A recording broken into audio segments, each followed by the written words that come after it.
তো বন্ধুরা, শুভ দুপুর সবাইকে, গুড আফটারনুন। সবাই কেমন আছো? আশা করি সবাই ভালো আছো। আজকের একটা লাঞ্চ ভিডিওতে তোমাদেরকে অনেক অনেক স্বাগত। তো চলো আজকের আমি লাঞ্চ মেনুটা দেখাই। এই যে ভাত নিয়েছি, তার সাথে একটু কাগজি, এই যে কাগজিটা নিয়েছি। তারপর আছে এখানে পেঁয়াজ। পেঁয়াজ খাওয়া খুব ভালো, ভাতের সঙ্গে হজম হয়।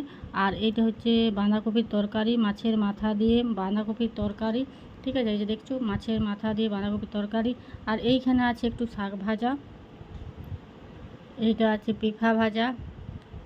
এই যে এইগুলো দেখছো পিঠা ভাজা, গোটা জিরা শুকনো লঙ্কা ফোড়ন দিয়ে পিঠা ভাজা। আর এইখানে আছে দুটো পটল ভাজা। দেখেছো কত সব মজাদার সব খাবার নিয়ে আজকে বসেছি।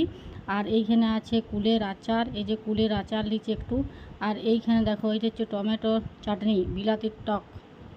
দেখেছো লঙ্কা দিয়ে বেশ ঝাল ঝাল করে, এটা হচ্ছে টমেটোর চাটনি। আর এরকম দেশি ভাষায় বিলাতির টক। আর এইখানে আছে একটা বড় মাছের পিস, এর ঝোলটা কম আছে। মাছের পিসটা দেখো কত বড় পিসটা, দেখো তোমাকে দেখাচ্ছি, দেখো কত বড় পিসটা। আর এইখানে আছে আধ বাটি ডাল, আধ বাটি ডাল, দেখেছ। তো আজকের মেনুগুলো হচ্ছে সব মজাদার সব খাবার নিয়ে বসে গেছি। তো প্রথম